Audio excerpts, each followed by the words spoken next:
Alrighty, everyone. Welcome to 1 Million Cups Chico. We are going to get started with a quick overview of the history of 1 Million Cups. We're going to have our featured presentation and then a Q&A session and then some closing statements afterwards. So 1 Million Cups is brought to us by the Kauffman Foundation.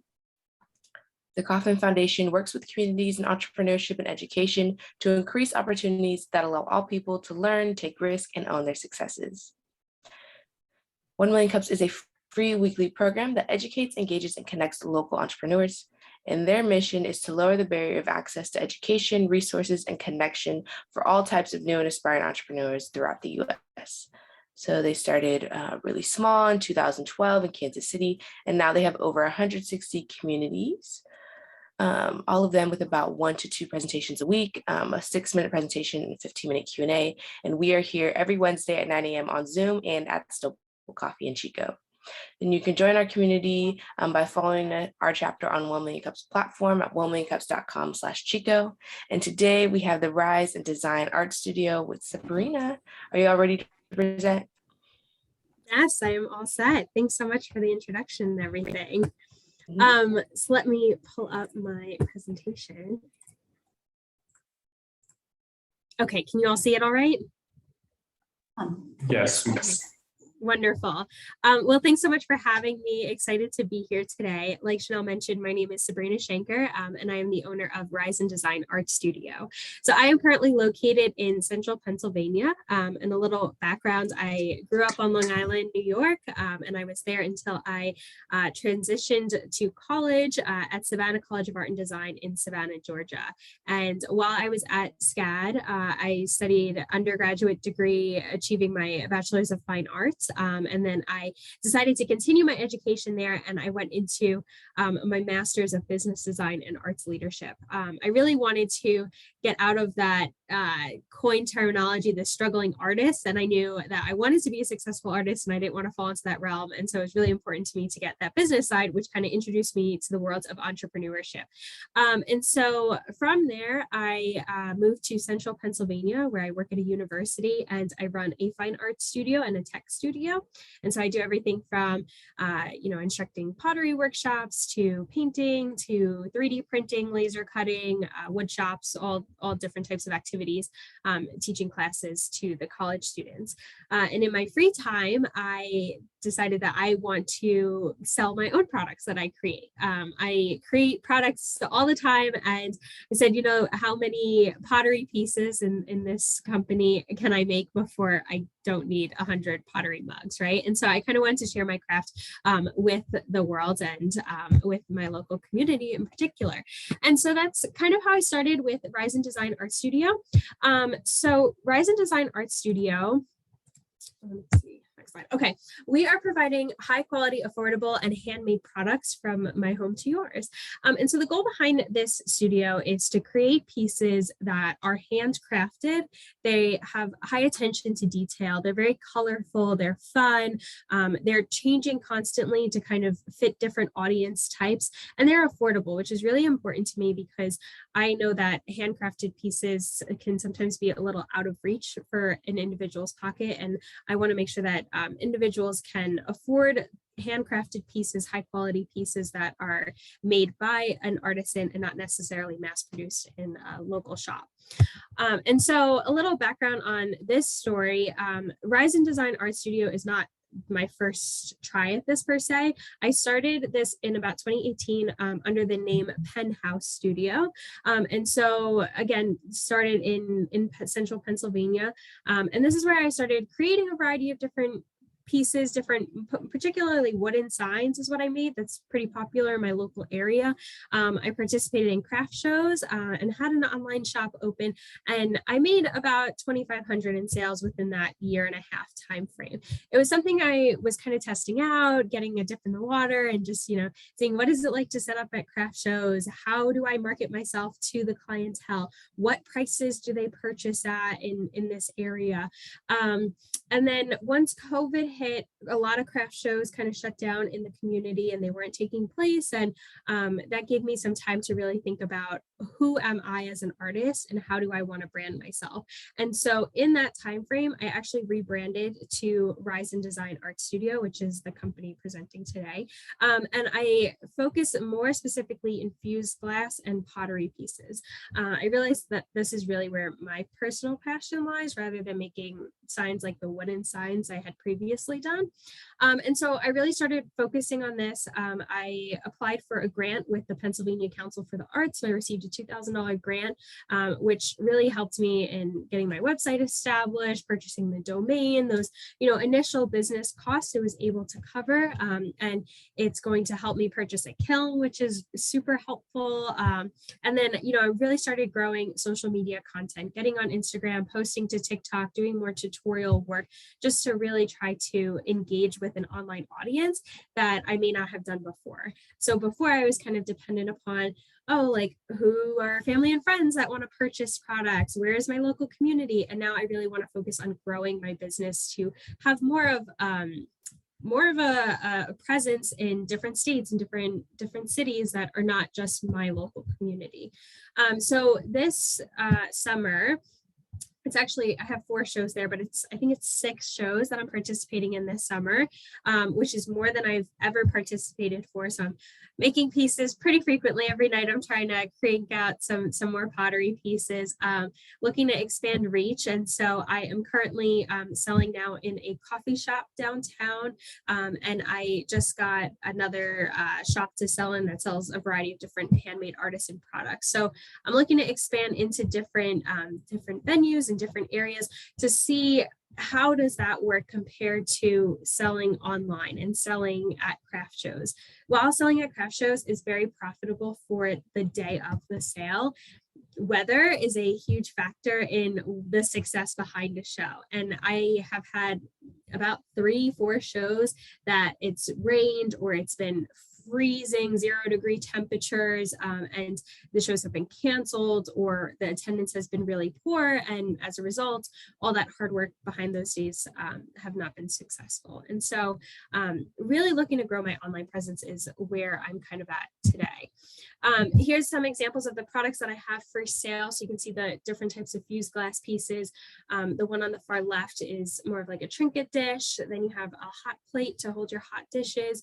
My succulent pottery pieces have been the biggest seller that I have. And then I have some bowls and mugs. And then the wooden sign on the very right-hand side is where that penthouse studio really focused on, and we're kind of transitioning out of and focusing on the pottery and the glass pieces. So my plans for expansion and my goals for expansion are to increase my online presence and really increasing that presence in social media, hosting online sales, getting on a regular schedule, and increasing my audience reach. And so right now I am focusing on the summer in-person craft shows and getting pieces done for that. I have a couple theme specific shows. So I am doing a dog fundraiser in a couple weeks. So I'm making dog bowls right now. And that's kind of the focus of my pieces and expanding my audience with that community. And then I'm doing a sunflower show at the end of August. So once I finish the dog show, I'm going to be moving on to making sunflower bowls and mugs. And so in early fall, I really want to have an established audience that I can send a newsletter out to and say, hey, all the online sales have been refreshed. Like, are you looking for fall pottery pieces? Are you trying to get a head start on your holiday shopping? Like, here's my shop, like, and just kind of remind them, right? But also gaining new individuals, new interests, right? From not just necessarily the people that are in my local area that may have met me in person. So increasing that.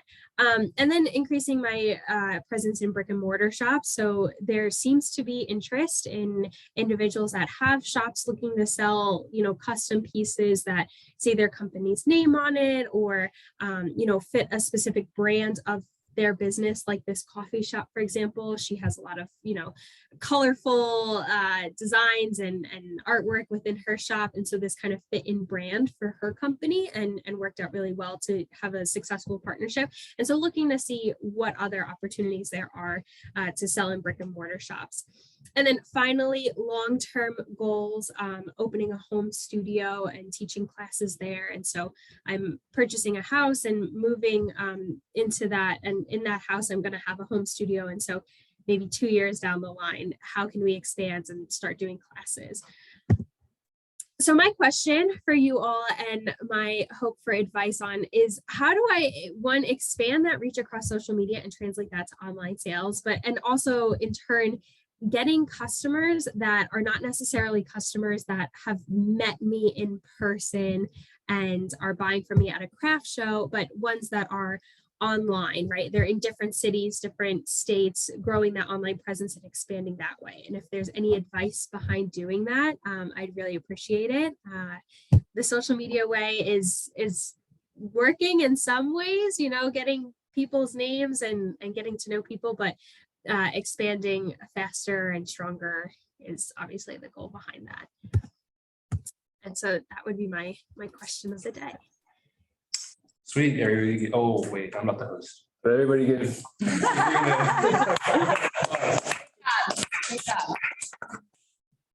The first thing I want to ask you is, do you have a mentor, either on the business side, and I'm sure you do on the art side after going to SCAD, but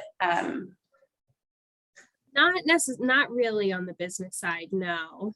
okay, that might be something to look into. Okay. I don't know if you have a university near where you are exactly, but that might be a good way to start.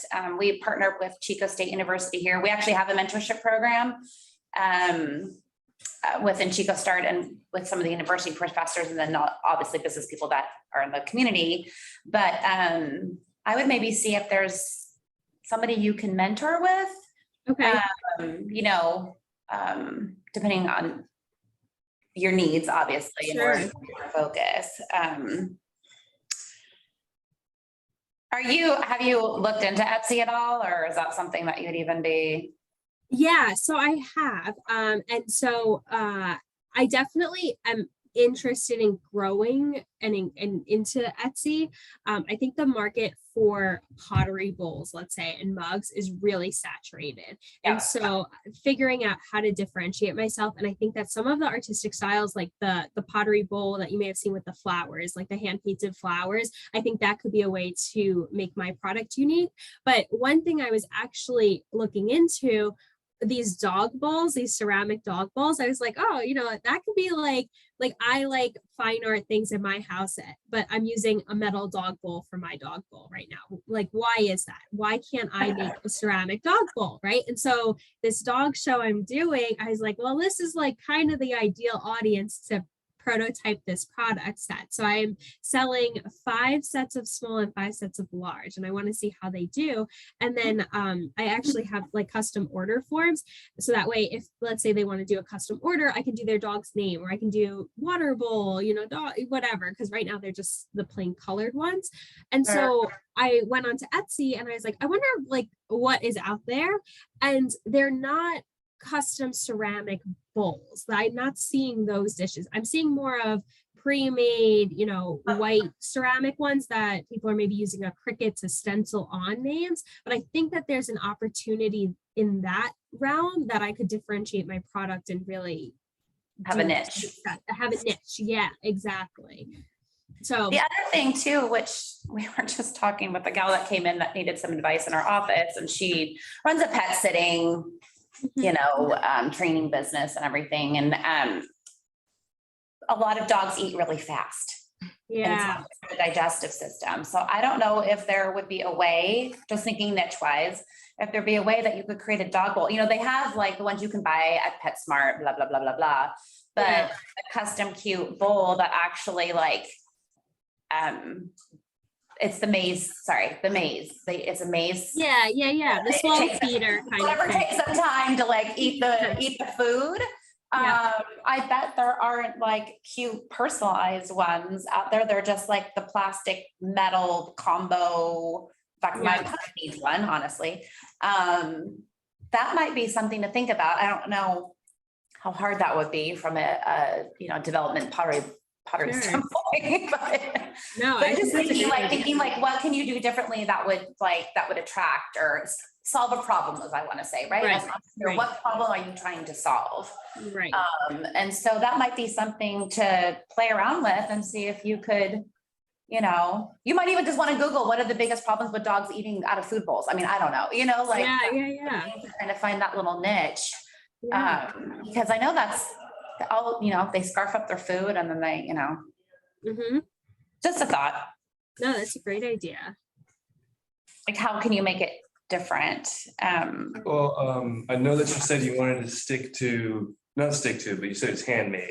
And we all just came across this clay 3D printer that and that I've never ever seen before. And you can pump out some designs that obviously you can make yourself that just look absolutely just unique. There's stuff you just can't Very make good. by hand. Yeah. So Yeah. if you want something to differentiate yourself from other places, maybe a clay 3D printer would probably be a good idea. Yeah, those are awesome. I saw one once before and I didn't know they were on the market. I think I saw it when it was in the prototype, but they're awesome. The details that they get is something that's just unmatched, Right. Yeah. We have we just did a tour last week, and this is why Ed brings it up, which is an awesome point, is it's a maker space. Okay. So it's at the junior college here locally, and we have another one in town, but I don't know if there's a maker space near you in your area anywhere that you might be able to. So that's what I actually do as my full-time job is running the studio, and it's a maker space. So that's what the whole thing maybe is. that could be something that like isn't, I don't know if if the school would be interested. Yeah, or they could get a grant or something. I know that's what These- they Yeah. These guys got what, $24 million recently? because they got like a lot of money into like. Yeah, they got the shovel out and it was. Awesome. Oh my gosh. But Sabrina, to go back to your question, I think with social media, I mean, you're already doing what you got to do. I think having that presence. Okay. How's that growth been? Like, when did you start your TikTok, for example? I would say it's only been like 6-8 weeks. And I have had a variety of like hits. So it's still new, right?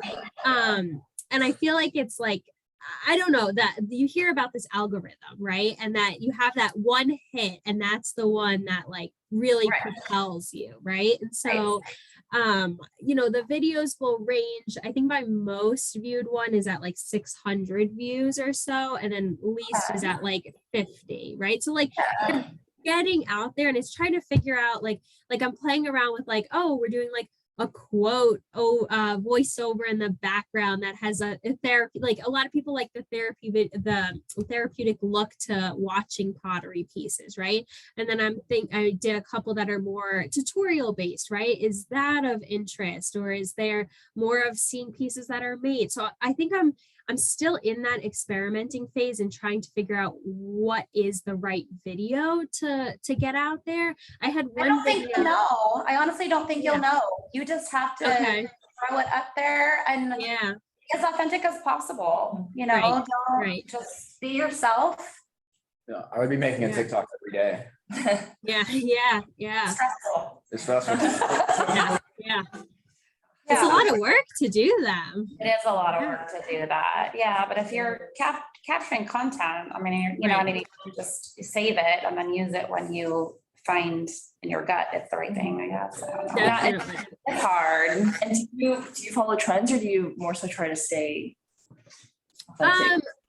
I try to follow some of the trends. My other problem is that I'm not like on social media as much as like if I was on it often, but I'm more so like I'm in the studio and I'm making the pieces, so I'm like recording the videos, but I'm working with my hands for 3-4 hours and I'm not really touching my phone. I'm just like letting it go. So those are like the time that I'm not seeing the trend. I'm like, oh man, I really could have had a piece that would have been great with this video, but like, am I too late to it?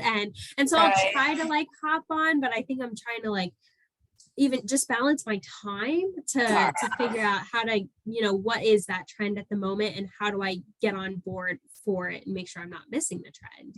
Yeah, I say if you see a trend and you feel like you're too late, I don't think you're too late. If you want to put something, just do it. Yeah. Okay.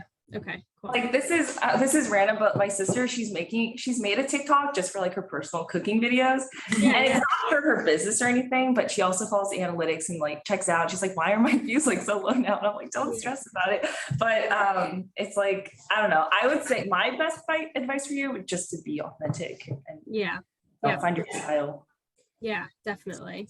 Sounds like you're doing just that. Does SEO factor into? Not for, For social media, does that factor into views or anything? Or is that just readability?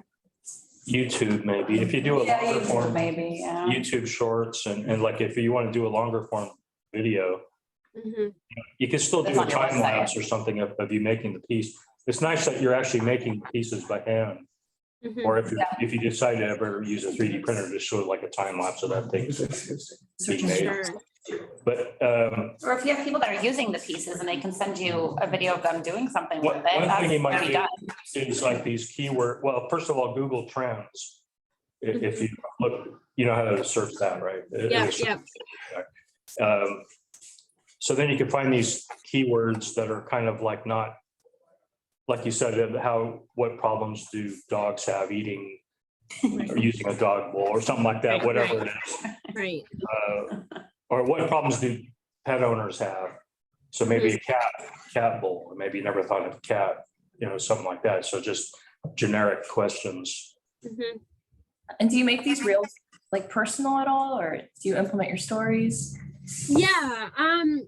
I try to, like, in the social media side of things, like try to give a little background context and whatnot. In the pieces themselves, like I think I am trying a lot of different styles right now too, to see what the audience is like. So like the flower ones sold out in the last show, the pottery, the polka dot ones, like those all sold out to the coffee shop. Like I gave her a catalog basically of pieces that I have, and like she wanted all of those, right? And so like I think finding those pieces, and then the personalized ones, as far as like personalized for names and stuff, I have the order forms that I haven't done before, so I'm curious if those will work out well, and see if people are interested in those.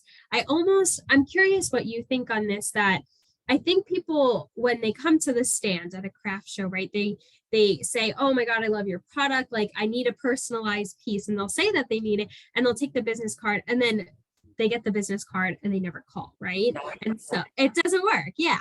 And so, I'm thinking that I have these order forms. You're placing the order with me at the stand that day, right? And you're paying for it right then and there. I will bring it to you if you're local. I'll ship it to you. You'll have it within a month, right? And that's the guarantee you're getting behind it. And I haven't done it. Next month, I'll do it for the first time in my 2 shows. And so I'm wondering if that will translate to sales, and if that personalization within the pieces is going to be successful, rather than, hey, here's a business card, right? And they never call. Make it happen on the spot. Yeah. So I think that's a good idea. We have a local ceramics, she's national. She's in some pretty big stores, Alex Marshall Studios. I don't know if you've come across her, but you might want to start following her. Sure, yeah. Just to see what she's posting. She has incorporated a lot of her ceramics with partnering with local restaurants. I know that you're doing coffee shop, but and doing photo shoots with them. Oh, cool. So that might be, I just know she's local. I know her. She's very cool. Yeah. Very cool lady. Yeah. She's actually from New York. Oh, cool. Oh, I'm definitely, I wrote her name down. So maybe from a mentor standpoint, you can reach out to her and she knows who I am. Yeah. I'm not being like, oh, it knows me, but I just so it's like one of those things, like just from a business community standpoint. But anyway, I'm just looking on her Instagram right now, and the photos, I mean, are pretty. I don't know if she's on TikTok. She might be. I'm not sure. I don't do TikTok. So Yeah. but yeah, she's a designer. She has a small factory here, and her factory's here in Chico, but she does nationwide product selling and everything. So Cool. Yeah. I'll definitely look her up. yeah. You might look into Pinterest or she said Instagram.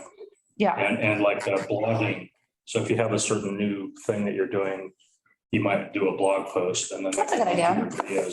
You can embed TikToks or YouTube in there, I presume. Yeah. My other outlet I It'll was. give you some SEO. Yeah, but anyway. Oh, no, it's okay, go ahead. Yeah, so that way you could have the title be matching keywords that you're trying to get, you know, that are Sure. low competition, might be productive for sales. Yeah. And speaking of sales, what platform do you use to make these? Um, sales? Yeah, I have a Square website, so I use Square for that. Okay. Have you managed to figure out a way to like embed that within, like, say, an Instagram post, for example? Because I know you can like tag your products. Yes, you can. And it's funny because I just started looking into that last week. So I hope soon to do that.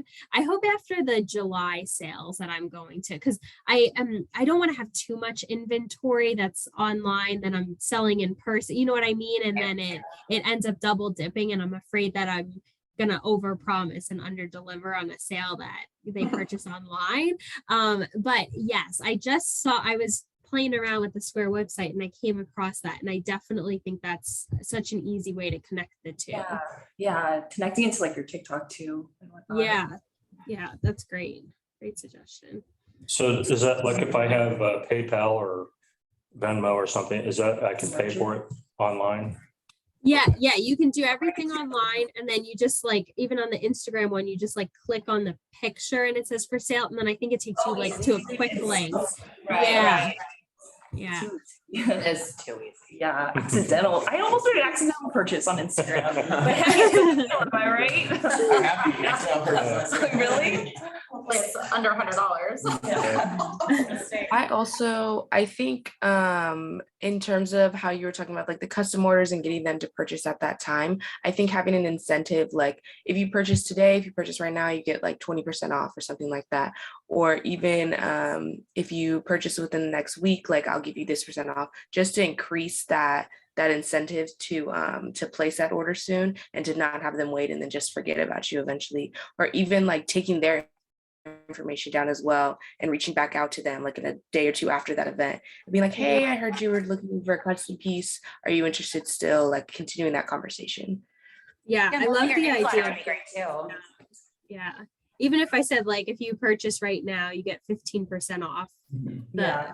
custom order form, or I'll do free delivery to free shipping, instead. Yeah, I love that idea. I think that's a great idea. Have you thought of reaching out to like home staging or or your local real estate agents as far as No, like I haven't. one of your products and home sales or model homes or? Smart. Maybe a Yeah. little houses, House mugs. house. Yeah. Especially the dog bowls in there. I know someone who made these gun mugs, shooting your mouth off, and it had like a pistol grip. It was a coffee mug. Oh, you live in Chico West. It was in Nevada, just gun. Oh, that's funny. New demographic. Yeah, right.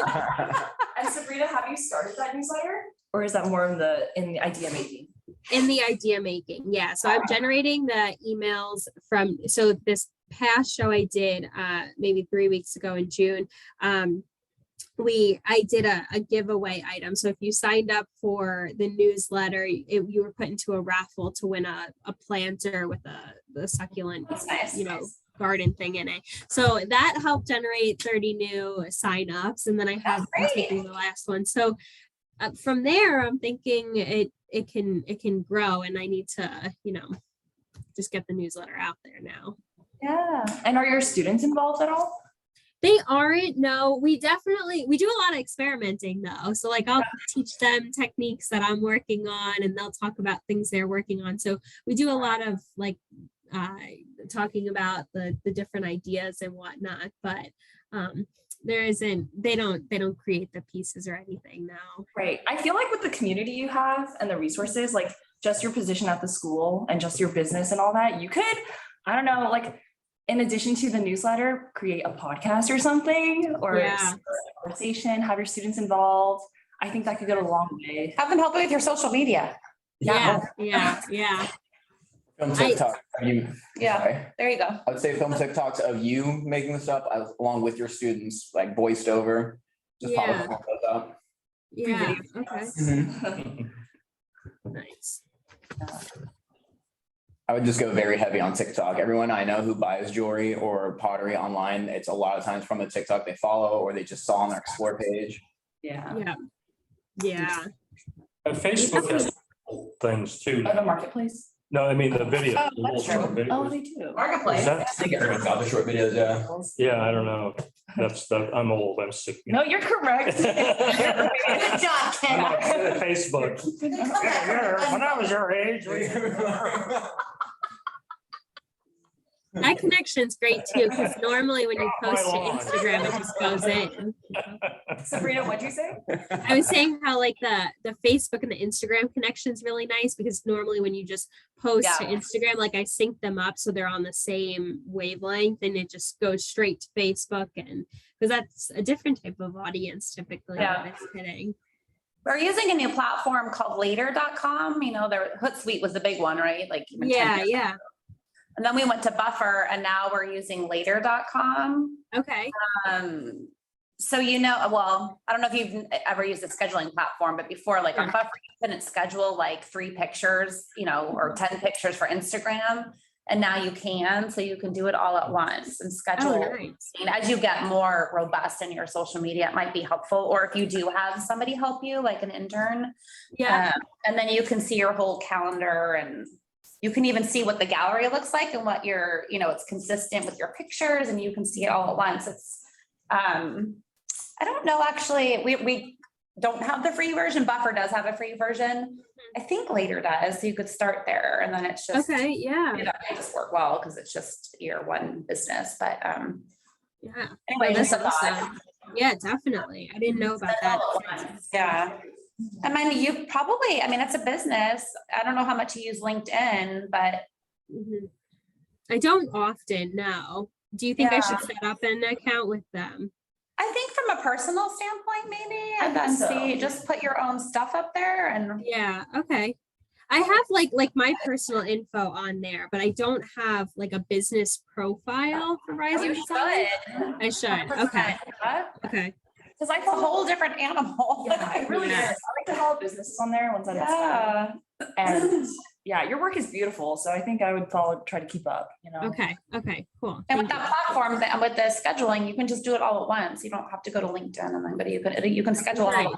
at once and what time you want and whatever, so, Awesome. Okay. yeah. And you would do like different content though for like maybe LinkedIn's more of that personalized, like the storytelling behind it, the process kind of thing. And then Instagram could be more flashy photos, you know, and But you're telling the story on reels. Instagram too. You're definitely telling a Yeah. story. But through different mediums, I think I Yes. think you're on the right track. Okay. Okay. You might just want to research and see who else is on there and see what they're doing. Yeah, You make definitely. it your own, but Sure. just like the other day, right? The best ideas are stolen. Yeah. Don't recreate the wheel. Yeah. The pottery wheel. Pottery. Literally. Okay, is there any other questions for Sabrina before we wrap up? Okay, great. We are going to do some closing statements. So my name is Chanel Hamilton. I'm your host organizer, and Eva Shepherd is our chapter lead. We want to thank our community sponsors, Chico Star, GrowTech, Global Entrepreneurship Network, T-Bar, Build.com, Startup Grind, Explore Butte County, and of course, Stoble Coffee. We don't have any upcoming events, and we will be here at 9 a.m. on Zoom next Wednesday with some presentation. And if you're interested in signing up for our newsletter, there's that QR code right there. We want to thank you so much, Sabrina, for coming and presenting today, and those for over at Stoble for attending. We hope you guys have a great day.